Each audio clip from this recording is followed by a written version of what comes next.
through that bill, which had come from the House, I think, with 63 amendments. And we worked until 1:30 a.m. on Saturday morning. It was only adjourned on an agreement that we would return on a Monday to complete it. And no matter what we said, no matter what we did, the government would not be moved from its position. The upshot of that, Minister Hill, was that when the matter was taken to court, certain aspects of it was challenged as being unconstitutional and abrogating the Charter of Rights. The court felt that it could not be, there could be no severance because the bill was so flawed. And so, all of that now, all of that time was lost in a bill which the opposition really supported, but which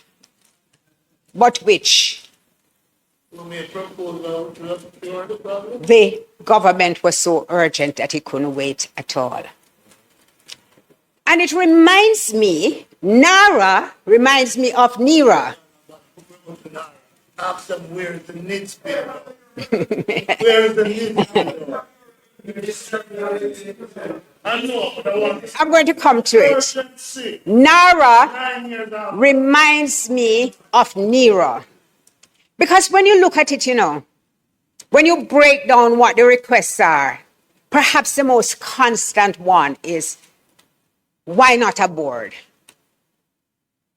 In the opinion of what you call right-thinking members, a board would strengthen the accountability. Now, I have not heard any reason why putting a board in place would make the whole system bog down. I have not seen the difficulty which would be created by having a board instead of an advisory body.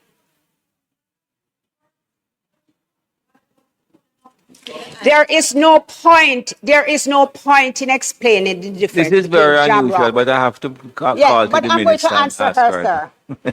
I'm going to answer the minister. There is no point in explaining the difference between Jamrock and Epoch, because it has been explained ad nauseum. It's just that you will not hear it. No matter what is said outside of your team, you do not hear it. And that is a danger in how you lead, because your philosophy is a leader-centric philosophy which says you have voted for us. We are led by the most honorable Dr. Andrew Holness, and whatever he says is what happens.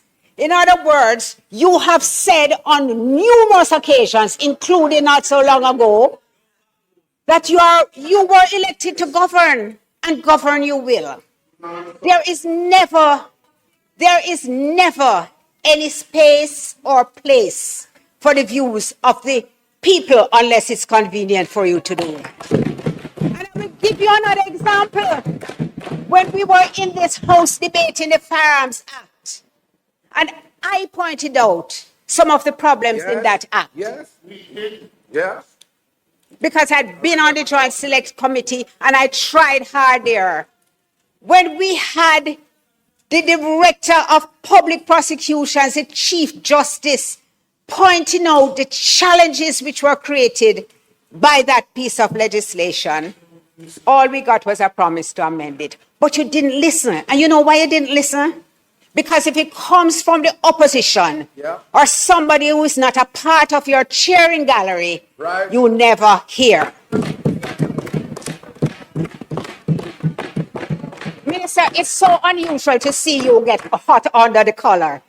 Have I managed to stir up that kind of passion in you? Oh. So, There is no one. Minister, don't join the narrative. It is not debatable about the impact of Hurricane Melissa on our country.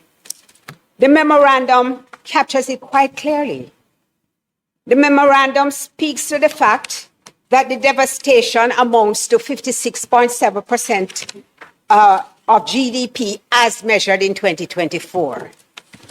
It speaks to the loss which was experienced and therefore brings the clear justification for wanting expediency and urgency to solve the problems of the country.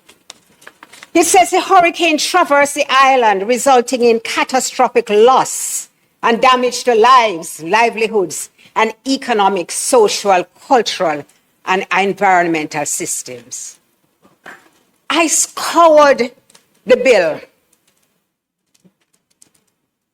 I scoured the bill for a clause which would show me that it has been addressed. I could not find a clause that adequately referenced that. The woes which the people have experienced. And when Senator Duncan spoke,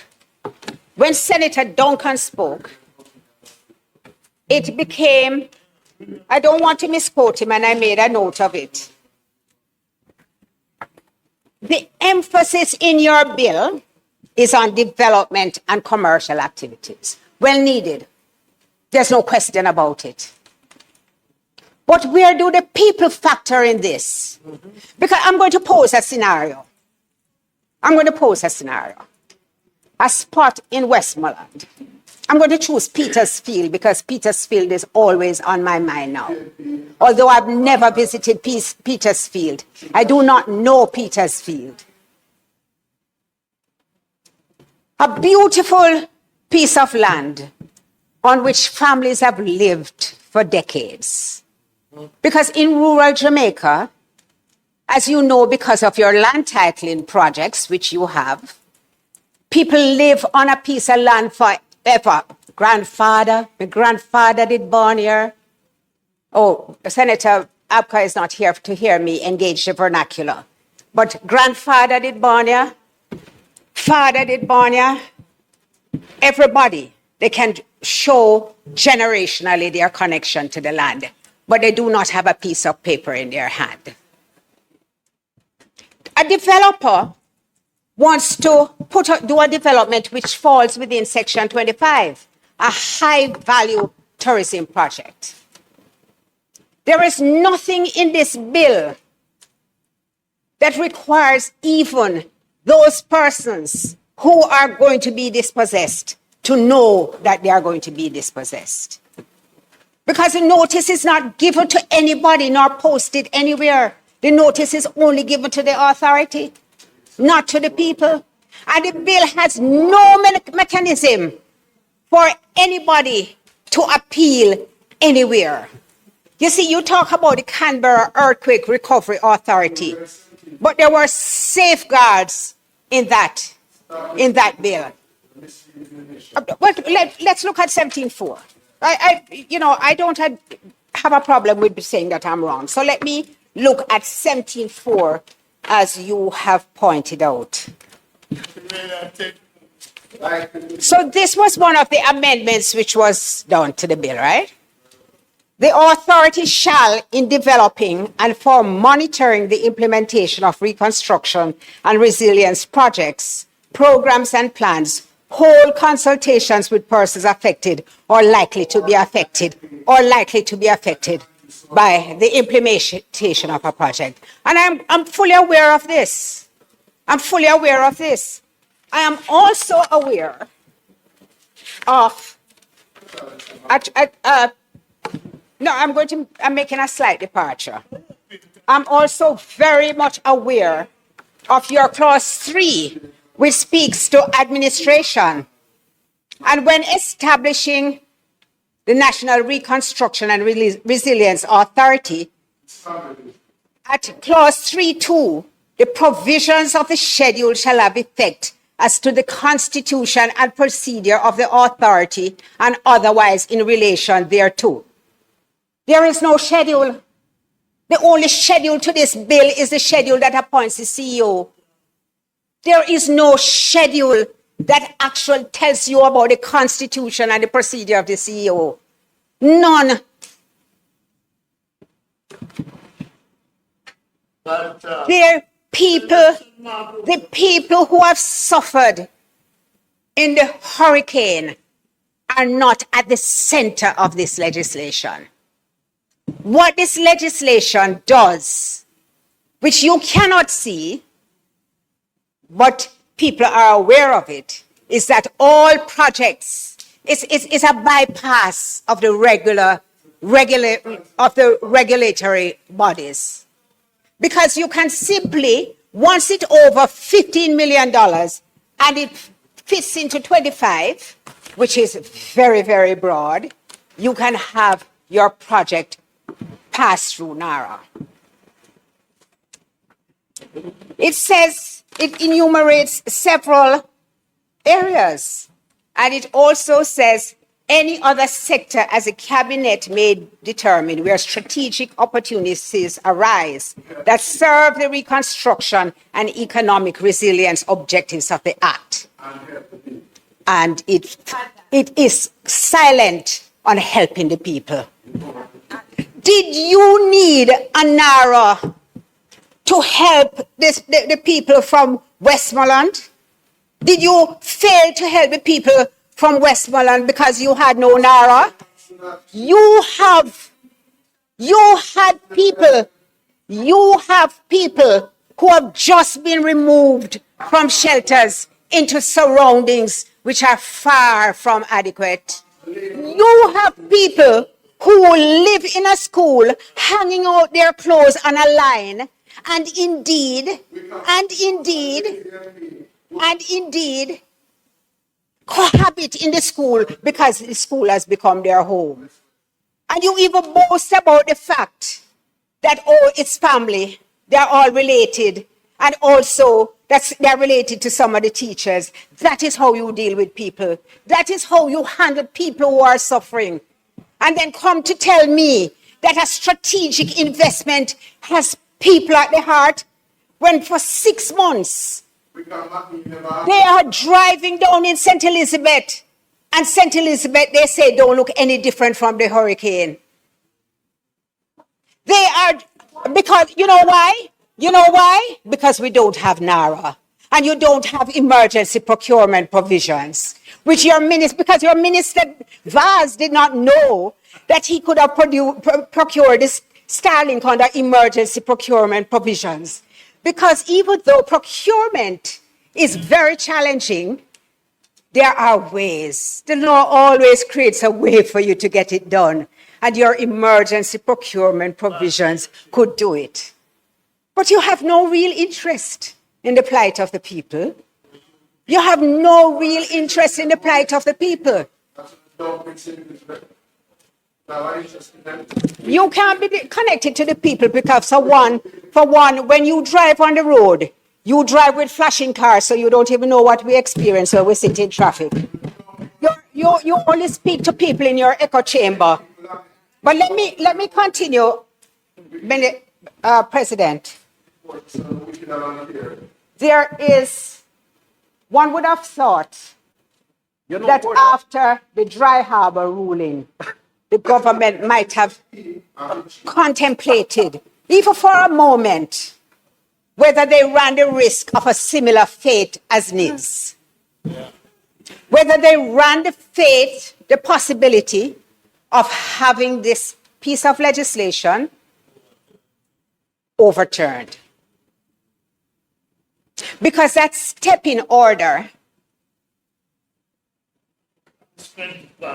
which is could cause a real issue.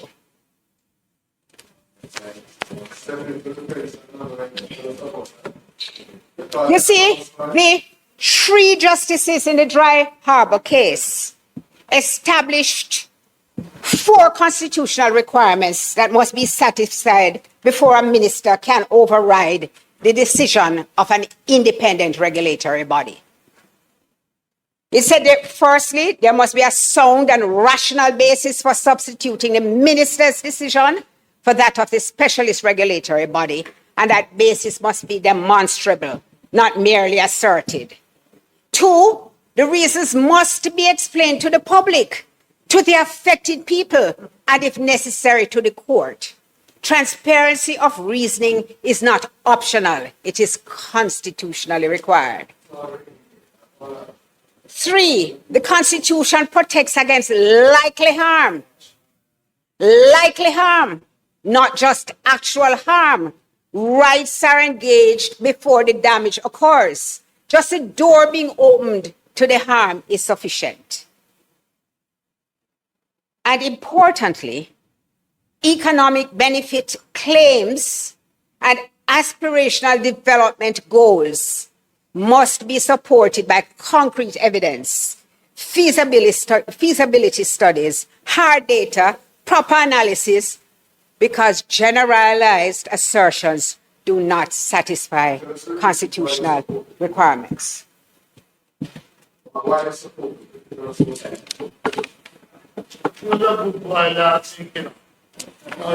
I zero in, because of my time, on the reasons explained to the public and affected people.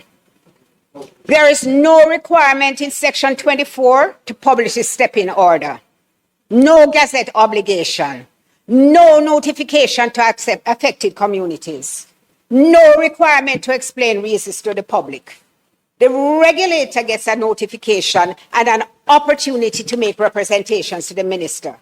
But that is a representation to the decision maker, not a public explanation of the decision.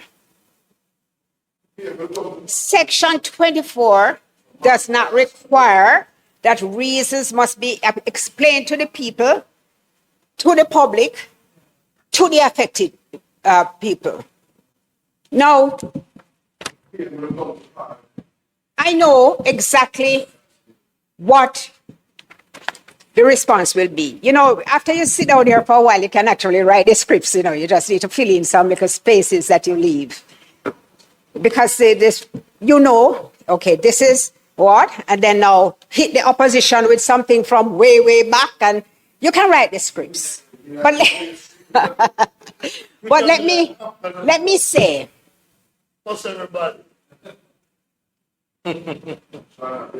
in the Dry Harbor case, the Prime Minister overrode the NRCA using existing ministerial appellate authority under the Act. Now, we don't have that here, of course. There is no appeal process, nothing by which you can be heard. The court said that exercise of existing authority was unconstitutional because it lacked sound rational basis, transparency, and evidence. Now, Section 24 of the bill attempts to cure that deficiency by creating a statutory framework for the override with procedural steps, a notification requirement to the regulator, and an independent expert requirement. The question is whether those are satisfactory to satisfy the constitutional requirements of the bill. So here is my concern. The procedural steps are addressed to the authority, not to the community. The community has no role in the process, none outlined anywhere that I could find. So the full court's requirement of notifying the people is not satisfied by notifying the regulator. The independent expert is commissioned by the authority, not appointed independently. So you know how it goes, Senator Hill. We get somebody who you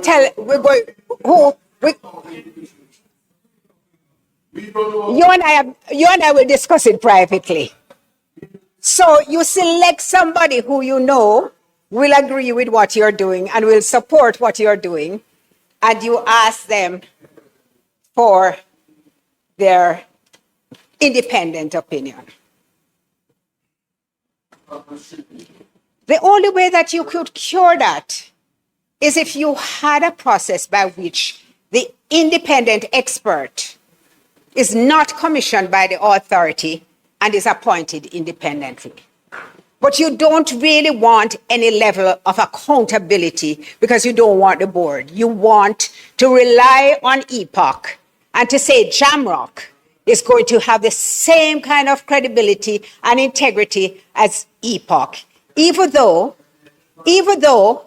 EPOC was monitoring a very strict framework which had been established to ensure good fiscal government in Jamaica, and was required to hold the government to account and to tell the people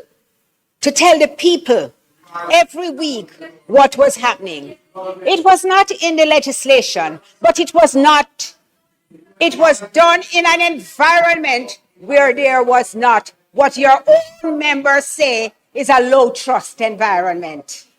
It is we are operating in a low trust environment. The words are not used by me. I am quoting from your own members who spoke in the House, who said this is a low trust environment.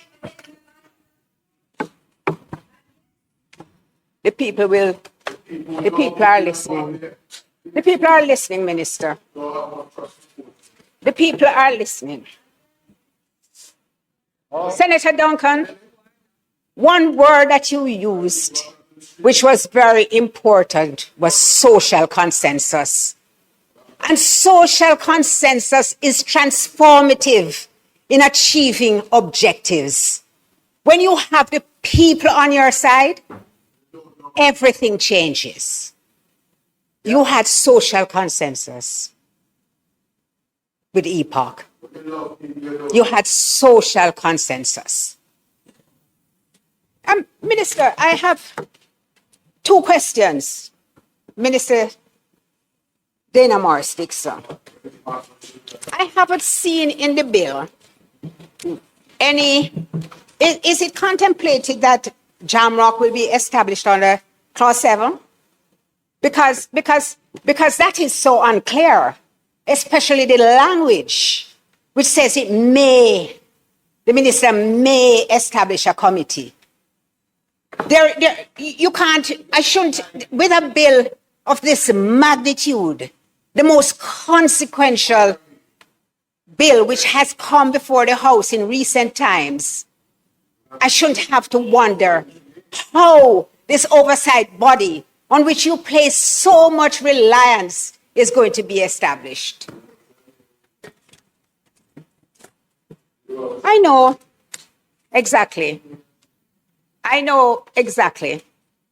No, the first one was about the schedule, which I can't find. I can't find any schedule that is being referred. And I think if it were there, it would be a very important schedule for us to look at, except that it simply is not. It does not exist.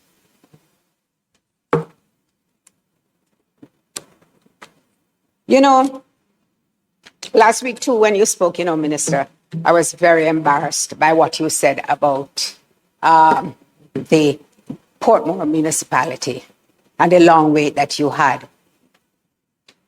I really thought it was an indictment, except that I didn't know that there were issues surrounding the ownership of the land on which the fence was going to be built. And I think that addition, that further explanation would have made a significant difference to how it was perceived. Because I had to make an inquiry.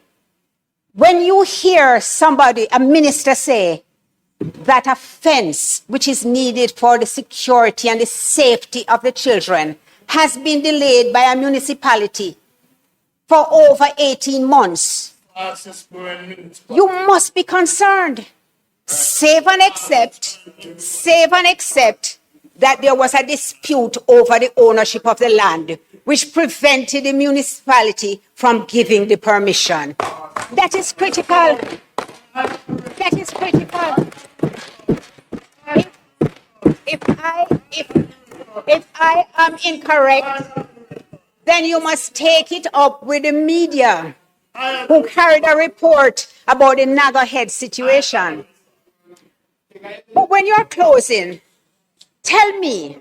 explain to me how NaRRa would have been used to resolve that situation? Is it that you would have acquired the land? Because I am reading into NaRRa that NaRRa can do basically anything in the world that it desires to do. And I think that for good governance,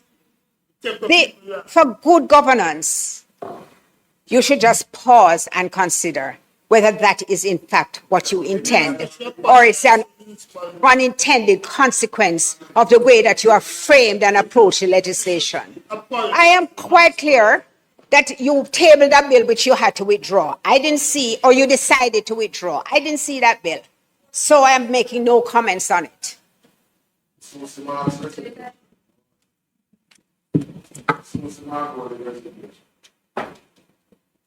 How it appears to me,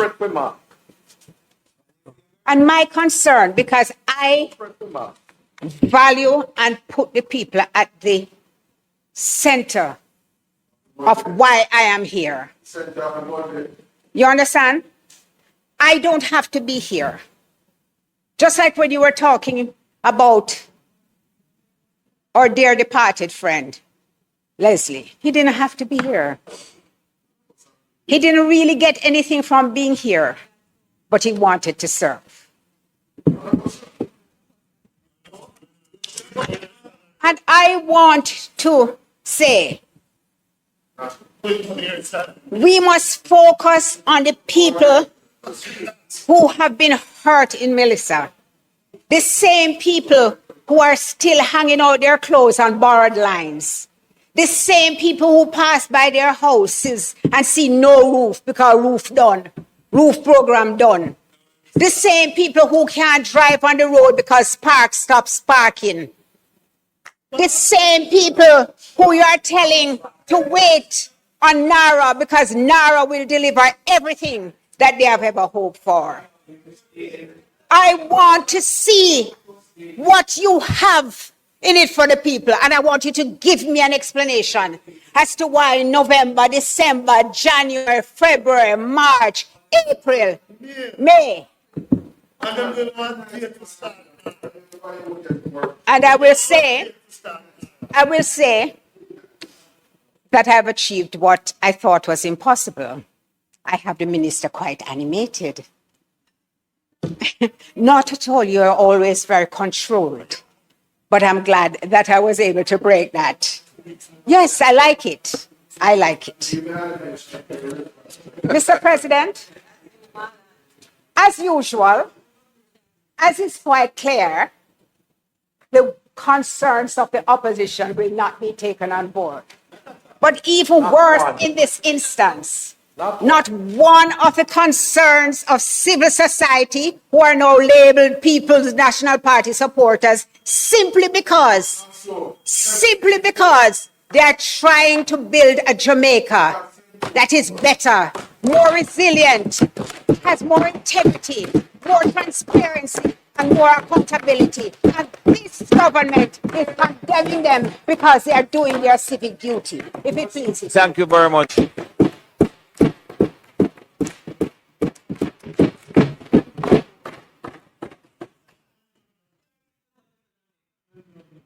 Thank you very much, Senator Motley.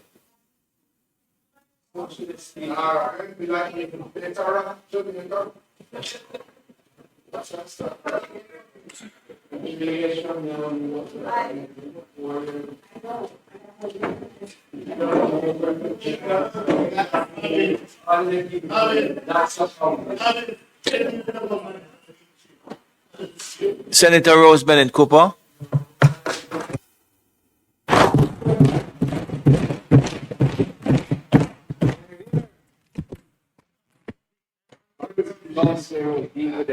Mr. President,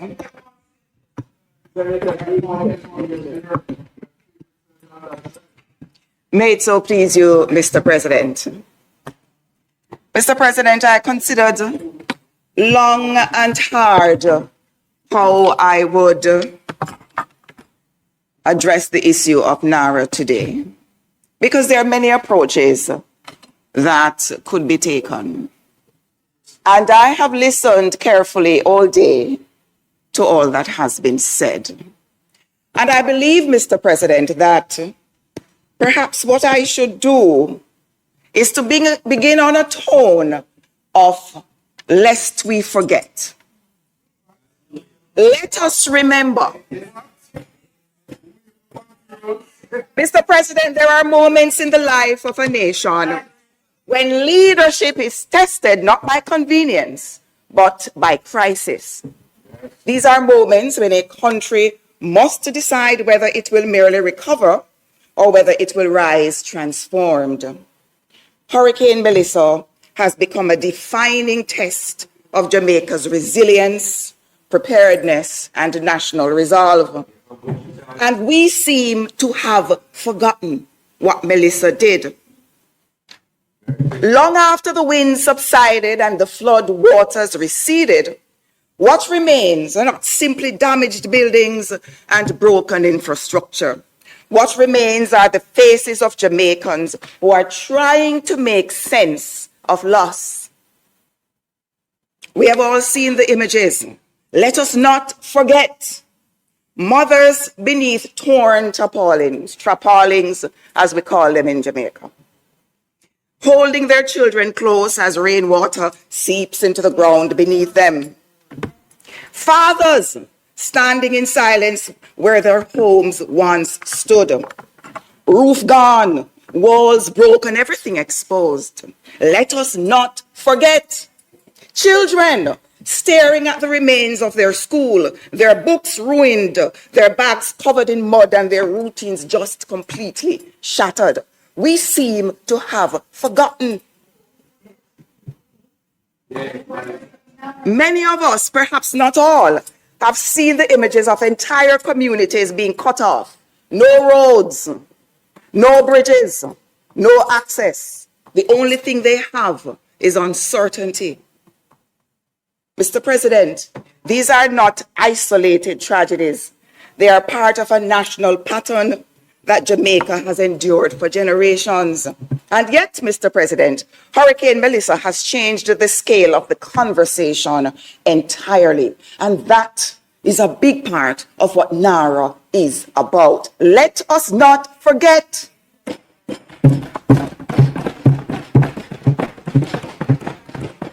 Mr. President, Melissa was not simply another storm season event. It was the most powerful hurricane ever recorded to make landfall in Jamaica.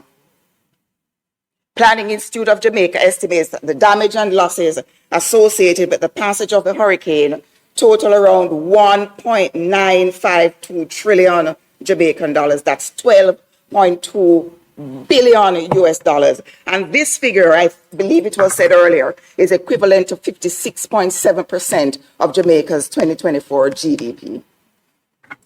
Many things were affected. Infrastructure across large sections of the country was severely impacted. Power systems collapsed, roads became impassable, and critical lifelines failed at the very moment when people needed them most. Our housing stock suffered devastating damage, exposing deep vulnerabilities in how many Jamaicans are forced to build and live.